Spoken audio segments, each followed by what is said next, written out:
Anyway, I do need to talk a little bit about the kids' sermon because that's what leads into the adult sermon. So, if you were a child and you picked up one of the children's bulletins, there would be a series of questions in there for you to think about prior to coming up here.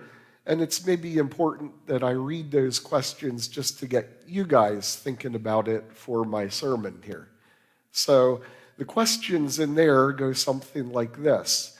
The first one is, what's the difference between God and Santa Claus?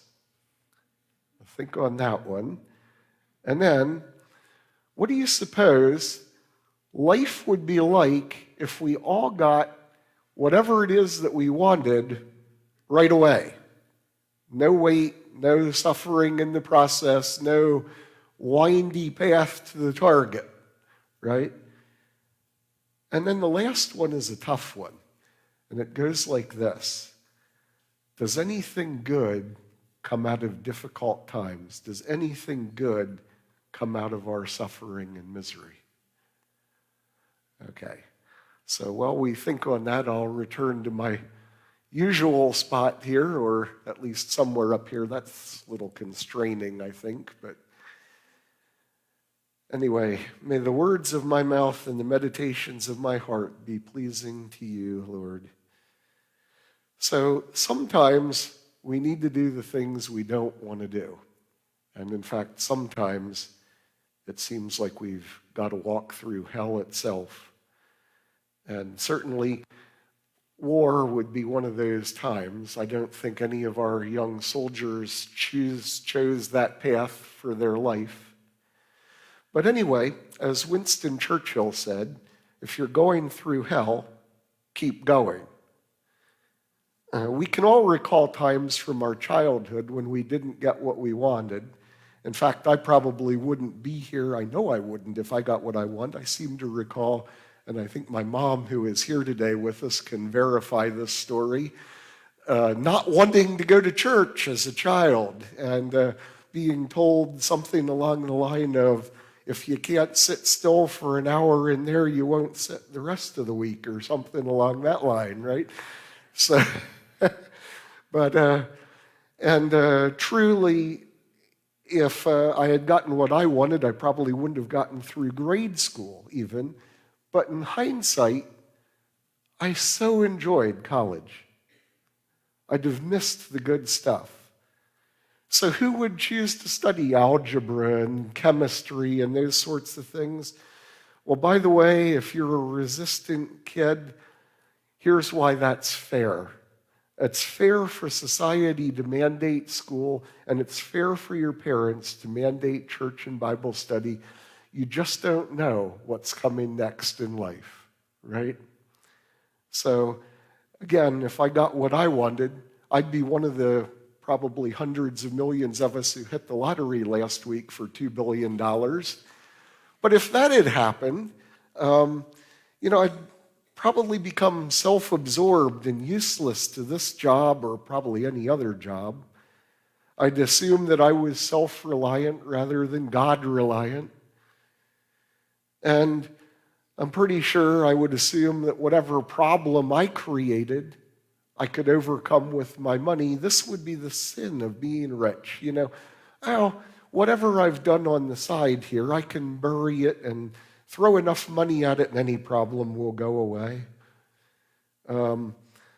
If you need evidence of that, just look at the lives of the rich and famous.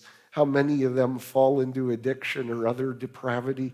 The true meaning in life would likely be gone because I wouldn't be serving the kingdom any longer. I'd be serving me and my own interests.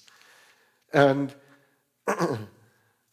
humanity believes it can handle a world without God. Certainly it seems that wealth would lend you to believe that. But imagine, what would it mean to suffer in such a world?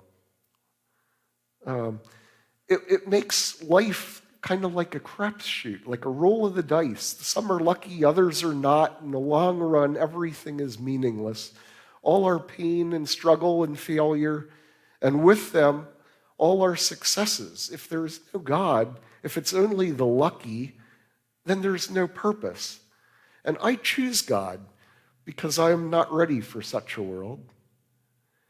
A frequent accusation against God goes something like this. If there is a God, and if God is good, and if God is in control, why is there suffering in our world?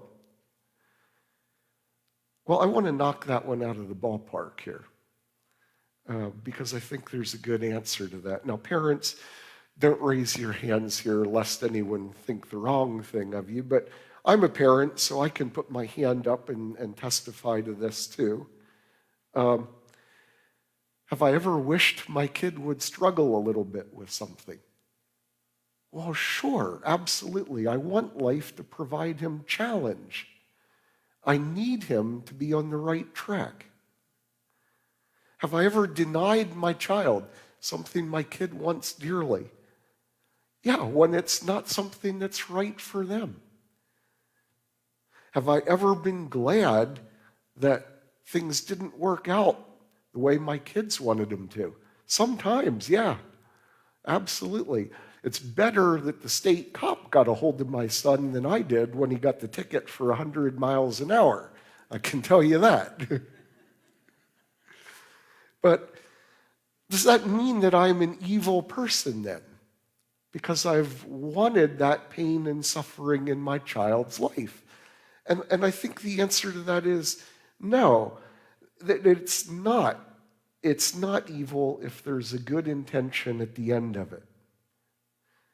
And, we've often heard the cliche phrase, what doesn't kill you makes you stronger, right?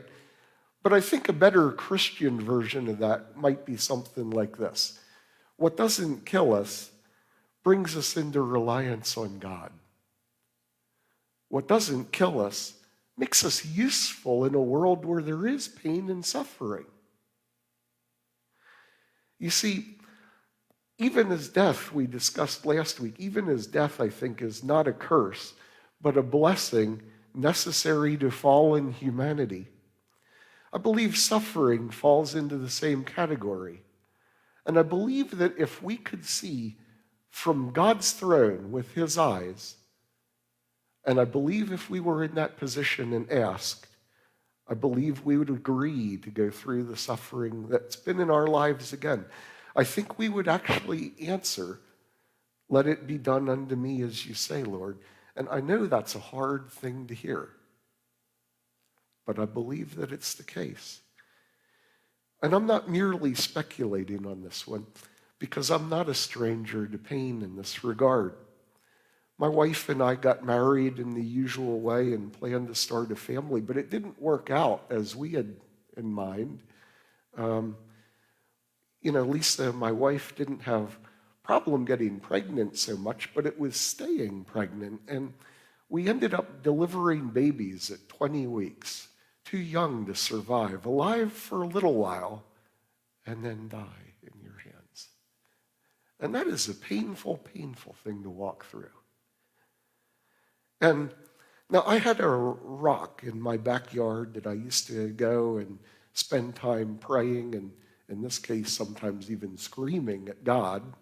And I think God is a big boy, and God can handle that from us too. Because I think there are times in our life when we just don't understand. And there's nothing left to do but groan, as the readings this morning suggest. But I believe that it was through those situations that others around me came to see my faith.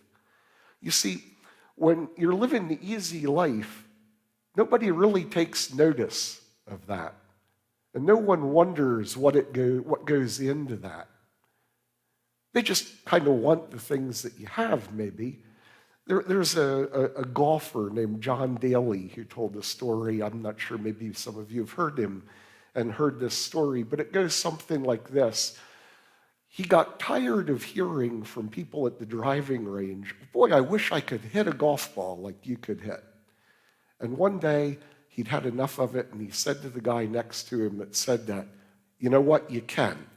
Come out here every day of the week, and hit several buckets of balls until your hands bleed and you can learn to hit a golf ball like I can.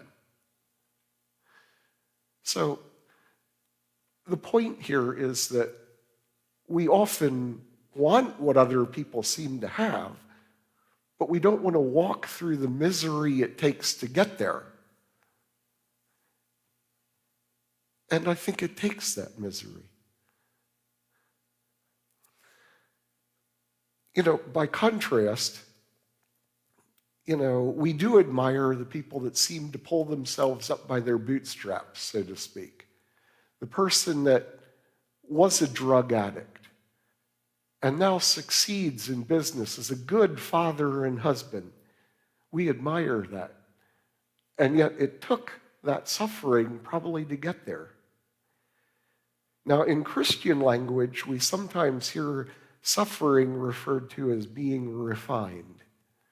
And that's what the title of our sermon is actually this morning.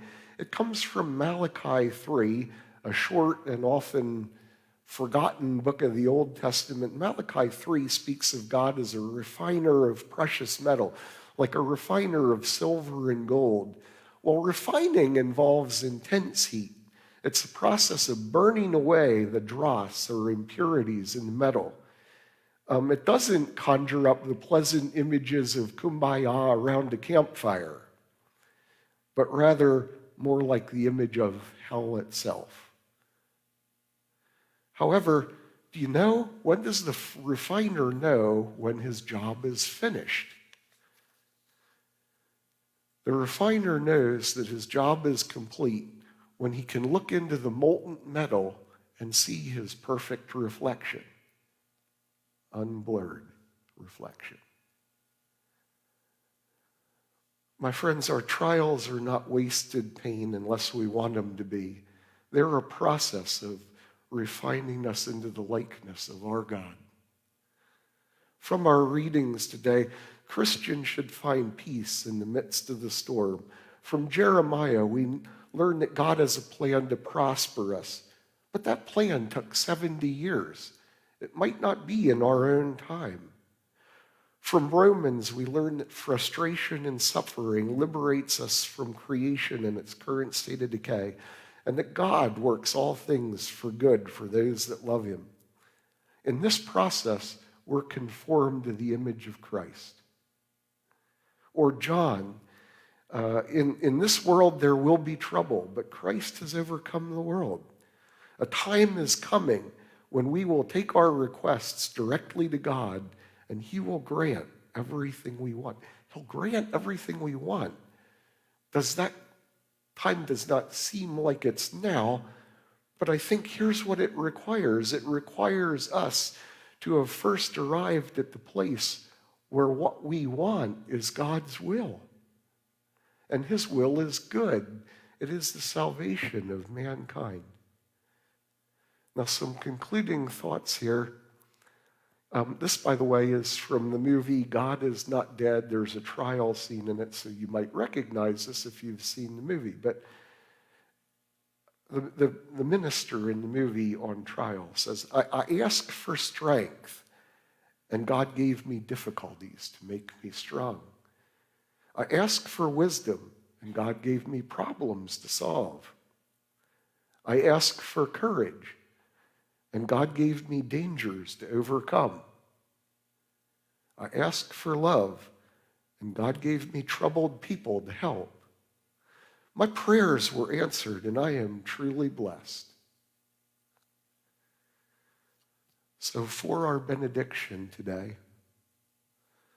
oh, the depth of the riches and wisdom and knowledge of God.